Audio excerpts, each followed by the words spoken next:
boobu honorable dame la nag ah. xam nga. je sais pas bi honorable je sais pas je sais Omar, pas si les Sénégalais mesurent le danger dans lequel nous sommes et la situation dans laquelle nous sommes en train de tomber naka la grave buuba yow kilifa nga ci kër gi deer moo toog fële demal nga toog mu toog fi mu toog demal nga buruxlu nga toog fa ñëpp xam nañ ne kii nga mais yow demal nga essayer dugg toog foofu léegi ngeen jàkkaarloo ba pare yow da nga jox ko micro bi jox émission moom mooy diriger lii ñuy wax nii. mu noppi mu coupé le micro. loolu mooy kilifteef te pourtant yaa ko ilif. donc le fauteuil du président kenn rek fu mën a toog. ñaar mënuñu fa toog c'est impossible. li nga wax sànq on n'a pas ñun dañoo farul wala ba man farul ma leen ça c'est connu mais faluñu leen pour di leen àtte ñaanuñu yàlla ñu teqale ko loolu am julli bu ne da nga am yéene ñin ñoo xam ne yàgg nañoo ànd yàlla na leen yàlla jàppale ñu ànd mais fi ñu teg état la dafa sérieux kenn waxul joxu leen état pour ñuy xëy suba teel ñuy dem di sol suñu daal tout le temps di leen àtte comme ay xale dañ leen jox un état avec 18 millions de sénégalais ñu war a xëy di leen liggéeyal di leen jox ay solution parce que ñoom bind nañ sax bind livre solution ñu jaay ko sénégalais yi bind projet ba ñi ko toog Sénégal ku xamul sax gisul projet nee na la projet bi la ñuy xaar ñu teg loolu yëpp ñu commencé ne xuloo pourquoi je dis la situation est quand même critique c'est pour la première fois au Sénégal un fait inédit une jeunesse arrive au pouvoir trouve 1,8 milliard sur la table war a mën a jël 1,8 milliard yooyu dem liggéey dem dugg ci question de la dette jóge ci xawma 77 wala 99 dem 130 le service de la dette a explosé va exploser en 2026-28 jusqu'à 4000 milliards xam nga lan mooy 4000 milliards bubba mooy 7 milliards yi diñ doon coow non seulement ñu ngi koy fay parce que dette boobu ça fa dañ ko nee ne dette am na amul dañ ko dette caché ñu ngi koy fay mais da ngay fayaale yow service de la dette boobu di ñëw 4000 milliards bokkul ak li di ñëw ça veut dire que tey tu t'es créé 2 fois le problème mais encore pire un régime qui vient en moins de 18 mois nous ramène à la situation ba nga tey xam ne Sénégal tey ba ñuy ñëw tey boo leen xoolee seen message yi standard ren pour wàccee nañu encore c'est-à-dire que ci benn mois Sénégal wàccee nañ ko ñetti yoon ba pare ñu dem ba léegi du ñu comparer ak ay Gabon ak ay Mozambique alors que ñun ñu doon toftal ay ñu ngi ci ginnaaw ay Côte d'Ivoire pour des gens qui avaient vendu un projet de l'espoir de la jeunesse gëmloo jeunes yi ne ñun dañ leen di yëkkati que bu ñu ñëwee ci 2 mois ngeen commencé sentir changement bi ci 2 ans yi lan la ñu yëg ne diw day xuloog diw parce que diw dafa bëgg a wax na ma lii mais li ma waxul ça veut dire que deal bi ñu doon wax ak waxtaanu deal bi ñu doon laalaay en fait c'était une réalité am na deal bi ñu waxtaanoon boo xam ne bokkul dara loo xam ne sénégalais yi ñu ngi koy soog a gis loolu moo indi xuloo yi encore plus grave comment un premier ministre en pleine session budgétaire fu ñuy voter le budget du Sénégal avec une crise qui est là nga bàyyi yow sa liggéey c'est-à-dire xam nga lan la mooy nga yee Sénégal yëpp wala genn wàll Sénégal nga ne leen dañuy dem guerre ñun la lan moo xew nga ne non lii ñu jàmbaarloo nii dañuy xeex y a un danger devant nous ñi ay sàcc lañu nii dañuy def lii ñii lañu def nii ñëpp ne la ah bon ñi jëlee ay gànnaay ñi jëlee ay xeer ñi jëlee ay pistolet ñi jëlee ay kii ñu ne nañ dem nga dem ba ci diggu yoon mi nga ne sama yaram day metti continue leen nga dem bàyyi leen foofu nga dem benn terrain meeting loolu moo ñu dal y a un commandant y a un général le général va jusqu'à en demi moom mu bàyyi fa soldats yeeg ñëpp dellu ci ginnaaw dem defi leneen parce que moom guerre bi intéressé tu ko moom si boppam léegi place su commandant bi fu mu toog la bëgg a jël loolu bëgg a assurer boppam ne commandant bi na ko jox place bi le pouvoir c'est une chose Bassirou Diomaye Diakhar Faye c'est notre président de la République c'est pas lui en tant que Bassirou sur l'institution de la présidence et je pense que depuis lors Ousmane a un problème avec ça il ne comprend pas que ki mu gisoon muy xaritam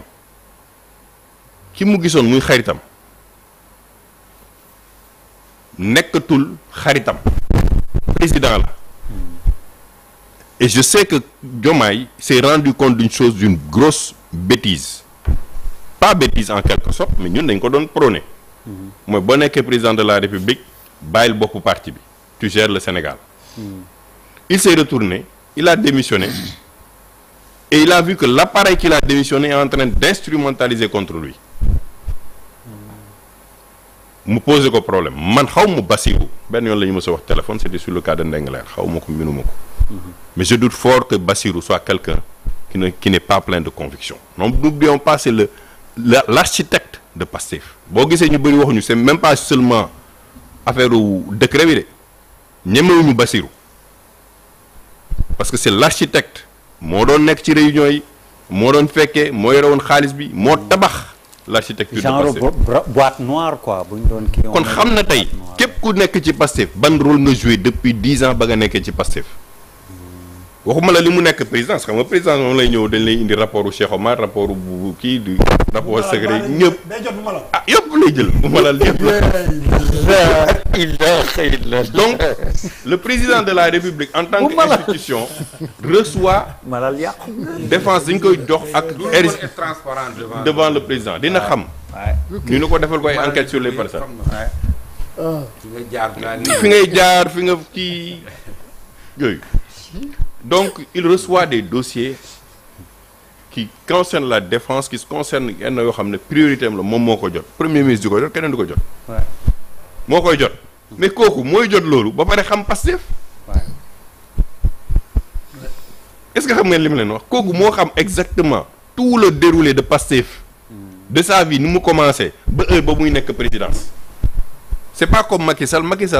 Pastef dafa juddu. def ay affaire am Macky Sall ne comprenait rien du tout ñu xamuñu système Pastef naka la doxee naka lañ leen infiltrer naka la ñuy defee jëlee seen information xeex fii ñu sonal leen parce qu'il ne savait pas le système que Pastef dans lequel il fonctionnait mais Bassirou connaît le système même s'il n'a pas le parti il connaît le système ku nekk mën na la ne fan nga fanaan tey ni ma xamee système télé bi ku yëpp laa xam yëpp nga xam donc aujourd'hui kooku la ñuy jox pouvoir et puis il faut le dire honnêtement mais Bassirou Diomaye Diakhar Faye a encaissé il a encaissé en tant qu'institution on l'a humilié à maintes reprises ci kanamu sénégalais yi wàññi ko ci affaire ay tapis rouge wàññi ko ci ay affaire goo xam ne protocole la wàññi ko ci ay wax attaqué ko ci réseaux sociaux yi pour won ko rek ne yow du yow la ñu tànn pour 2029 dañ lay fàttali sa bopp. Et je pense que quelqu'un ne peut pas être plus sincère que Bassirou toog ci kanamu sénégalais au-delà li mun a tuddee ay doom ak yooyu mun na la je lui dis de lorgner le fauteuil sénégalais yëpp di la dégg nga xëy nga attaqué ko personne ñëpp di ko gis nga ne amul autorité ci kanamu ay pairam ñëpp nga fàtte ne yow tu parles à un président que tous ses pairs en écoutent nga attaqué ko moom nga ne amul autorité mu encaissé ñëw après ñu jubóole leen. mu séddale le ministère de la justice séddale le ministère de l'intérieur nga ne loolu doyu la nga da nga continuer sa fait inédit te ku waxtaanul ak Ousmane waxoo ko dëgg yàlla may na ko mbooloo yàlla may na ko xale yi déggal nañ ko yàlla may na ko lu mu koy may yépp mais bu ko yàlla mayee may na Diomaye kii ne dit pas que yàlla moo doon préparer Diomaye pour nekk président jaarale ko ci Ousmane Sonko ku gëm yàlla am iman qui te dit que moom yàlla jaaralewul nguur gi pour Diomaye egg fa ku jóge prison dem palais te mu nekkoon ak moromam yàlla tànn ko moom mu jaar te kenn xamul tey fan la bu dossier bi jaar ba moom mu génn jaar ci loxo ayib yóbbu ko ba affaire bi génn ba mu nekk président ak ku gëmul yàlla du ne ni kon on remet en doute notre foi en Dieu ku war a mën a gëm ne yàlla ne Ousmane Sonko may na ko ba mu def terrain meeting ba ñëpp wuyu si ko lu inédit ci Sénégal ne yàlla boobu yàlla moo may kii Diomaye pour mu nekk président de la République foog dafa fekk sa gëm-gëm des na loolu la Ousmane Sonko ñu war ko wax da nga war a gëm ni kii nga jàkkaar lool même bu nekkee yaa ko désigné mënoon nga ko désigné te yàlla du ko def président mais loxo yàlla fa jaar nga war a mën a amaat retenu am jot nag consacré wu ci liggéeyu sénégalais yi non seulement nga def loolu yow li la intéressé dans une période de crise extrême ba tey muy ñoom fii TFM muy ñoom 2STV yi ñoom ñëpp ñu commencé def ay plan de restructuration de passe c'est pas par plaisir ñu koy def mais dañ leen obligé ñu koy def ñun ñi ci nekk ci organisation société civile on est obligé de faire de ces mêmes restructurations neexuñu nga xëy mu Ndiaye wala Cheikh Oumar ne la wàññi laa ay nit wala bàyyi naa la ñu dem parce que mënuma ko parce que xam nañ ne ay njaboot la ñu am na lu ñu yor mais l'économie est à terre yow xooloo loolu yëpp en pleine discussion avec FMI ce président nekk di discuter pour trouver solution parce que nee nañ la dëkk bi dafa metti mu ngi waaj daanu yow intéressé wu la nga dem ci biti nga ne lii la ñuy waxtaanee ci biir te man lii laa ci jàpp le lendemain FMI weddi la ne la ñun musuñu wax loolu dañ leen jox ay solution nee leen ne lii ak lii ak lii ak lii moo mën a am choix yi moo mën a am parce que FMI tamit moom boppam dawul ci ginnaaw Sénégal mooy daw ci ginnaawam ñu wax la yow nga dem li ngeen waxtaan ci biir néeg nga dem teg ko ci place publique bi un homme d'État ne fait pas ça ku bëgg Ousmane Sonko dëgg ne ko yoon bi mu nekk baaxul parce que aujourd'hui bu nekkoon moom moo taxawoon ne Sénégal ñu ngi ci 4e sous-sol yóbbu na ko moom kese 15e sous-sol parce que moom moo déclaré dette mais boo fekkee dette bu la culture fonctionnelle jàppee de l'administration ak li ñu lay wax administration mythe la ak secret bu la fa culture boobu fekkee da ngay ñëw nga fekk 1,8 milliards yi nga ne ko nii kaay la ñu liggéey ci 1,8 milliards yi je mets une commission d'enquête pendant 1 an commission boobu IGF xool dettu Sénégal yépp sens de substance dem assemblée nationale présenté ko ne ko dette baa ngi nii monsieur le président on valide cette dette là mais boobu temps jël nga xaalis bi commencé liggéey si dëkk bi jëm kanam liggéeyoo créé woo emploi lii mu Ndiaye wax sànq tu sais quand tu entres dans le bureau du premier ministre tu peux pas t'asseoir 5 minutes avant lui avec lui sans benn parafa ñëw bu parafa ñëwee mooy benn motard ñëw na mu ngi taxaw mu ngi xaar nga signé parafa boobu yóbbu ko ci président de la république pour premier président de la république mën a continuer liggéeyam balaa motard boobu di ñëw keneen mën na ñëw bu jékki saa nga gis benn ministre ñëw parce que tu es en train de coordonner l'action gouvernementale yow nga toog diggu conseil xam nga gars yi dañu def beaucoup de confusion le conseil le kii nu mu tuddati le communiqué de conseil des ministres c'est le président de la république c'est-à-dire li fa génn yëpp président de la république la engagé moo tax ñuy wax ay conseil interministériel la loolu ministre la concerné ñu def communiqué ñu ne premier ministre nee na day jël congé alors que le congé gouvernemental lui-même est structuré déjà et planifié dans l'année ne la mois d'août bii la ñuy jël congé nga jël congé deux jours 24 heures après ñu gis la ngay tulli bal ñëpp kontaan yow gars yi ñu ngi perdre seen liggéey dëkk baa ngi suux lépp ngay def petit camp et tout le monde est content comme si c'est un fait inédit c'est de la communication haute communication alors que vraiment on est dans une situation de terre à crise Sénégal musul egg ci crise ci ñi nga xam ne dañu porté woon espoir est-ce que vous savez ce que je dis en 2024 des Sénégalais 54% li mu Ndiaye wax dañoo jël affaire bi def ko référendum ne ñii dañ koy jox parce que dañoo gëm ne ñii bu ñuy dox dëkk bi day dox en moins de 24 c'est-à-dire en moins de 2 ans ils sont arrivés à nous amener à un niveau extrêmement bas ba nga xam ne institution internationale yi respecté tuñu li mën a am benn la pour Sénégal mën a dox te Abdou Khadre wax na ko il faut que le président de la République soit debout pas lui mais c'est l'institution qui reste debout et il faut que Ousmane Sonko respecte cette institution là ba 2029 Sénégalais yi décider lu ñuy def mais mënul enclencher benn combat mënul enclencher combat ak Macky ñu nekk ci pendant une période difficile ak ñi fi dee ay 80 morts et quelques yow nga tourné waat nit ñi amaguñu enfier nga ne da ngay commencer waat même yow ñu jox la yow nga nekk deuxième derrière le président ñu def le premier ministre nga war a mën a liggéey loo xam ne tey dañ lay fal wala falaat ko yéen ngeen continuer yàlla ne seen 50 ans bu ñu defee ni seen 5 ans bu ñu ci matee ca lay yem parce que Sénégal li falewuñu la woon pour regresser ba tey ba heure bi ñu leen wax demi xeer sax rek demi pierre sax teguguñ ko ci seen projet et aussi les gens oublient tout le concept de vision 2050 tombe avec ces notes là qui dégradent la note de Sénégal parce que bu ñu koy construire on n'était pas dans une situation économique là on n'avait pas cette dégradation là loolu 2050 yëpp den na loolu moom il faut le revoir SND bi c'est mort nga indi ñu ah non c'est mort parce que les chiffres qui ont constitué la base fondamentale bu ñuy def SND bi boobu loolu yëpp dafa changé parce que ba ñuy defar SND bi on était presque à 77 ou 90 on est aujourd'hui à 132% et on est complètement dégradé du point de vue économique kooku même prêt bi ñu teg daf ñuy sonnal rek mais le prêt là ne va pas nous sauver parce que le prêt bi ñu ko boo xoolee la documentation boo demee li FMI di def prêt bi ci boppam prêt boobu FMI jëlu ko en considération am na ci sax ay alertes et les alertes s'avèrent parce que malal mi bu doon jouer Paris naar bi li ñuy wax ñu ne ko 20% yi da nga koy fay day dem wuti beneen plateforme bàyyi plateforme 20% bi du ma ko jox état bi pourquoi man may jël 20% di du jouer fenn ñu may jël 20% te plateforme yi bëri nañ fi donc il y a beaucoup de choses qui ont été mises sur place yoo xam ne tey et en plein meeting yow nga wax loolu yëpp teg ko y a pas de document officiel je défie quiconque ci yéen nga dem nga laajte document officiel prêt bu génn amul PowerPoint boobu rek am mais amul benn document officiel boo xam ne mën nañ leen structurer prêt bi ba mu jeex amul PowerPoint bi ñu présenté woon loolu rek lañ jël def ko document loolu rek am mais bu rafetoon sax ngay jël xaalisu buuba 1% mais jaaral assemblée nationale ñu valider ko jaaroo fa mais jaaral ñu valider ko ñu xam ne lii sax c'est une institution qui l'a validé defuñu ko mais suñu yoon dafa nekk ñun ci ay juboo ak ay xuloo bu nekkoon sax ay xarit la yoo xam ne dañuy doxantu sax ñu kii mais état la ñu amal affaire aujourd'hui tous les partenaires yi naroon ñëw fii man ba démb rek j'ai un ami boo xam ne dama doon waxtaan ak moom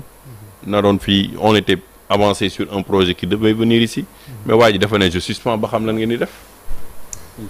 ba dëkk bi est-ce que am na il faut le dire Ousmane bu waxee à chaque fois que Ousmane a parlé xool leen te moo tax la parole est importante moom dafa yaakaar li ñuy wax ni day président de parti la wooy day def président de parti mooy wax président de parti amatul c'est la conséquence de FMI ba muy génn ils n'ont pas parlé au président de parti ils ont parlé au premier ministre Ousmane Sonko ne ko li nga wax amul à chaque fois qu'il parle quand il voit et ça met la situation du Sénégal difficile nga war a xoolaat sa bopp nga war a xoolaat sa bopp bu nekkee yow dem nga ba ànd ak nit nga ne da ngeen di téqale ko parce que yow sa ambition personnelle tant que yow jotoo ci Sénégal du dem mais on ne peut pas s'arrêter sur une personne c'est pas possible moom moo war a am yërmande sénégalais yi am yërmande boo xam ne ci président Diomaye ne ko dinaa la bàyyi nga eggali sa mandat ci jàmm mais dinaa la woon naka laa lay jàppale mais nit ki mënoo koo jiital ba pare Diomaye loo ko mënta wax il a encaissé des coups mais li mu gën a encaissé mooy le wii boobu terrain meeting bi parce que y a des propos yoo xam ne xam nga ne Ousmane mi ko wax ça a été dit en privé nga wax ko ak nit ci biir nga ñëw ne ko rap ci place publique bi nit ki am na loo xam ne c'est un point d'honneur te li ñu mënta waxal Diomaye xaw ma ko nee naa la de mais y a un point d'honneur boo xam ne boo ko laalee nit ki da lay ne fii c'est un point de non-retour saa waaye nag parce que li ñu gëm ne man ñoo xamuñu de Pastef Ousmane moom ko de Ousmane et autant que Birame Souleye autant que ñi nga cité ñëpp ils sont membres fondateurs de Pastef il est le leader am lu mu incarner leadership am fu mu porter Pastef honorable mais nag je ne sais pas ndax mën nga ma may mais xaaral ba di nga wax léegi yow yaa jël parole après yaa ci teg donc man li may ñaan on a traversé une période difficile avec Macky Sall vers le deuxième mandat le pays aujourd'hui est complètement à terre pour des gens qui avaient donné l'ambition d'amener le pays devant les partenaires ne viennent plus téye nañu seen loxo ci Sénégal loolooy dëgg